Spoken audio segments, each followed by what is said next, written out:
नमस्ते। आज मैं आपको शेयर बाजार में यानी निवेश करने के एक अन्य उत्तम विकल्प index ETF exchange traded fund के बारे में बताना चाहता हूँ।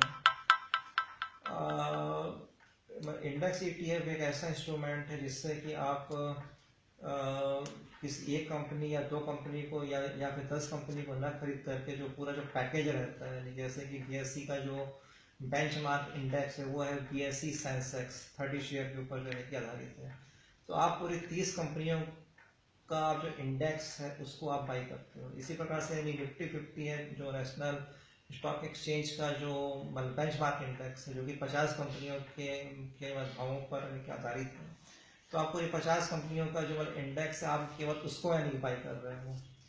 तो यानी कि जो निवेशक अभी इस उथल पुथल भरे यानी कि बाजार में निवेश करना यानी कि चाहते हैं और एक सुरक्षित तरीके से निवेश करना यानी कि चाहते हैं, तो उनके लिए जो एक्सचेंज ट्रेडेड फंड है, इंडेक्स एक्सचेंज ट्रेडेड फंड है, वो काफ़ी एक अच्छा विकल्प है। इसके लिए सबसे पहले तो आपको क्या करना पड़ेगा कि किसी बैंक में या किसी स्टॉक ब्रोकरेज फर्म में जाकर के एक डीमैट अकाउंट खोलना पड़ेगा। डीमैट अकाउंट खोलने की वही आवश्यकताएं होती हैं जो कि आपको एक नॉर्मल सेविंग अकाउंट खोलने के लिए करना पड़ता है, अपना ID प्रूफ और एड्रेस प्रूफ जो है, और इसका एक एनुअल मेंटेनेंस चार्जेस भी होते हैं जो कि आपका जो डिपॉजिटरी पार्टिसिपेंट है जिसके पास ये आप अपना अकाउंट यानी कि अकाउंट ओपन करेंगे, चाहे वो बैंक हो चाहे वो कोई ब्रोकरेज फर्म हो, वो यानी डिफर करते हैं DP2 यानी DPE।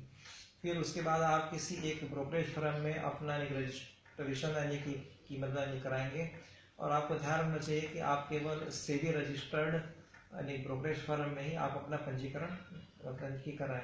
आजकल हर एक छोटे बड़े यानी कि शहर में मतलब अधिकतर रेपुटेड मतलब ब्रोकरेज की मतलब ब्रांचेस हैं। तो इसलिए अब आपको किसी फ्लाई बाय नाइट ऑपरेटर के चक्कर में फंसने की आवश्यकता यानी कि नहीं है। तो ये दो आवश्यकताएं पूरी हो जाने के बाद, एक पहला डीमैट अकाउंट और दूसरा किसी ब्रोकरेज के पास अपना पंजीकरण हो जाने के बाद आप शेयर बाजार में सीधे ट्रेड कर सकते हैं। तो जैसे मैंने आपको बताया कि आपको अगर आप ये छांट नहीं पा रहे हैं कि आपको किस शेयर में निवेश करना चाहिए, जो कि बहुत ही क्योंकि रिसर्च करना पड़ता है, बहुत ही कॉम्प्लिकेटेड काम है, और दूसरा आप ये भी निश्चित नहीं कर पा रहे हैं कि जो भारत में टोटल 43 म्यूचुअल फंड कंपनियां हैं, उनकी लगभग 500 के करीब वाली स्कीमें हैं, उसमें से आप किस में निवेश करें। अगर आप ये भी फैसला नहीं कर पा रहे हैं तो आपके लिए सबसे अच्छा ये है कि आप प्रति महीने एक डिसिप्लिन बना लें कि प्रति महीने आप 1 यूनिट या फिर 2 यूनिट इस इंडेक्स ETF की आप लेंगे। मतलब आप पूरे 30 या जो 50 शेयर हैं आप उसको खरीदेंगे, मतलब यानी कि हर महीने। और ये जो यानी कि प्रक्रिया है, 1 यूनिट या 2 यूनिट या 5 यूनिट, जितनी भी आपकी मतलब फाइनेंशियल यानी कि क्षमता है, फाइनेंशियल यानी कि कैपेसिटी है, इस डिसिप्लिन को आपको अगर आप लंबी अवधि तक मेंटेन करेंगे तो आपको पता चलेगा कि आपने जब बाजार ऊपर गया तब भी खरीदा, जब बाजार नीचे गया तब भी आपने मतलब यानी कि तब आप घबराएं मत, उसको खरीदना छोड़े मत। अगर आप नीचे गिरते हुए बाजार में भी अगर इंडेक्स ETF को अगर आप लेंगे तो आपको पता चलेगा कि आपका जो औसत भाव है वो काफ़ी नीचे के लेवल पर यानी कि आ गया है।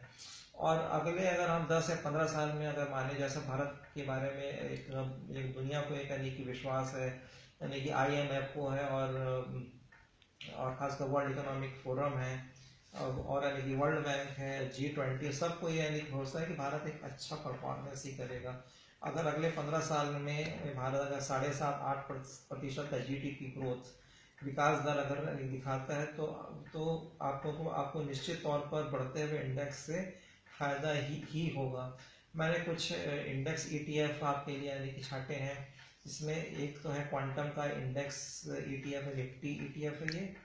इसके अलावा है आपका बेंचमार्क म्यूचुअल फंड का यानी कि बेंचमार्क का यानी कि निफ्टी 50 ETF, यानी कि HDFC म्यूचुअल फंड का Sensex ETF, HDFC mutual fund का ही निफ्टी 50 ETF। इसके अलावा है मतलब SBI म्यूचुअल फंड का यानी कि निफ्टी 50 यानी कि ETF।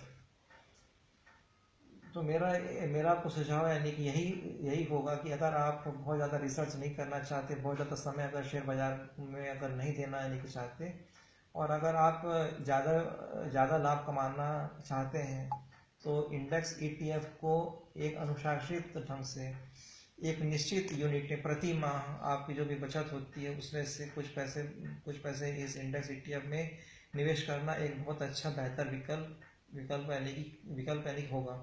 लेकिन हमेशा की तरह मैं ये मतलब स्पष्ट कर दूं कि इसमें से किसी भी ETF में मेरा व्यक्तिगत निवेश यानी कि नहीं है, और मैं किसी भी स्टॉक ब्रोकरेज फर्म से जुड़ा हुआ यानी कि नहीं हूँ।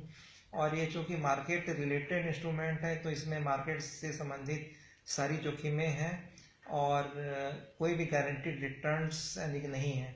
और इसमें आप जो भी फैसले लेंगे वो आप उस फैसले के लिए आप स्वयं ही जिम्मेदार होंगे।